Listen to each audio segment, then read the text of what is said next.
हम जनजातियों में विवाह के अलग अलग तरीके पढ़ रहे थे। उनमें से कुछ तरीके पिछले 2 वीडियो में देख चुके हैं। आगे हम देखते हैं। सेवा विवाह।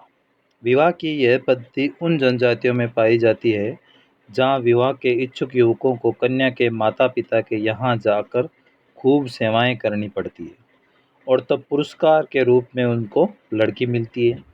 वास्तव में ये पुरस्कार वधू मूल्य ही होता है।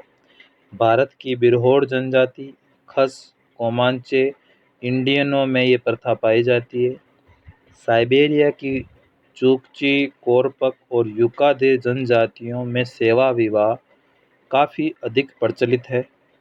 इन जनजातियों के समाजों में पहले क्रय विवाह अर्थात वधू मूल्य चुकाकर विवाह का प्रचलन था, पर धीरे धीरे उसका रूप इतना भयंकर हो गया कि अधिकतर लोगों के लिए उतना अधिक वधू मूल्य चुकाकर पति या पत्नी प्राप्त करना असंभव सा हो गया था।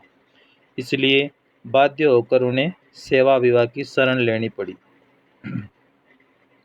प्रोफेसर इवांस प्रिचार्ड ने अपने अध्ययन में 241 जनजातियों में से 30 जनजातियों में सेवा विवाह का प्रचलन पाया।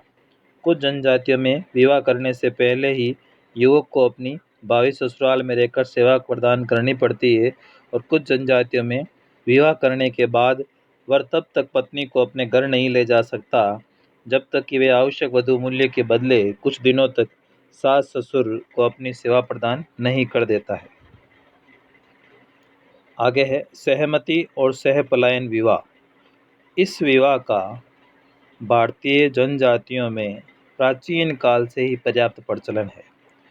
विश्व के अन्य आदि मानवों में इस पद्धति का अस्तित्व पाया गया है।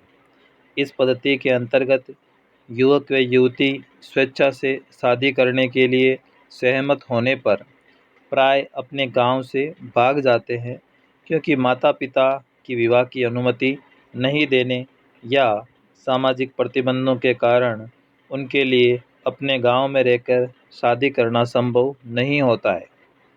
वास्तव में इस पद्धति को प्रेम पुजारी कहते हैं। हो जनजाति में प्रेमी युगल माँ बाप द्वारा विवाह का विरोध करने पर भी गांव से भाग जाते हैं और तब तक नहीं लौटते हैं जब तक कि माँ बाप उसके विवाह में सम्मिलित न हो जाएं, या वे तब तक नहीं आते हैं जब तक उनकी संतान नहीं हो जाए। ऑस्ट्रेलिया की कई जनजातियों में सहपलायन विवाह विवाह साथी प्राप्त करने का सामान्य या साधारण तरीका है। कुर्नई जनजाति में भी सहपलायन विवाह ही होता है। विनिमय विवाह। विवाह के इस तरीके में एक परिवार के एक भाई और एक बहन का विवाह होता है। दूसरे शब्दों में इस परिवार के अंतर्गत एक परिवार के एक भाई और एक बहन का विवाह क्रमशः दूसरे परिवार की एक लड़की और उसके भाई के साथ कर दिया जाता है। इस प्रकार एक ही व्यक्ति से साले और बहनोई दोनों का रिश्ता हो जाता है। वास्तव में यह विवाह का एक मितव्ययित तरीका है। सोसोने इंडियनों में ये प्रथा पाई जाती है। यह विवाह की उच्च कोटि भी वहाँ पे मानी जाती है। क्रय विवाह। यह पद्धति सेवा विवाह का ही संशोधित रूप मानी जाती है। जब विवाह के इच्छुक युवक को कन्या के माता पिता को वधू मूल्य अर्थात निश्चित धनराशि देनी पड़ती है तो क्रय विवाह पद्धति कही जाती है। सेवा विवाह में तो इच्छुक युवक कन्या के पिता के घर जाकर सेवा के रूप में वधू मूल्य चुकाता है, जबकि क्रय विवाह में वह धनराशि देकर कन्या को खरीद लेता है। मध्य भारत की जनजातियों में नागा जनजाति के लोगों में लड़कियों खरीदने की प्रथा प्रचलित है। उपयुक्त संपूर्ण अध्ययन से ये स्पष्ट होता है कि जनजातियों के विवाहों की विशेषताएं अपने आप में अपूर्व है।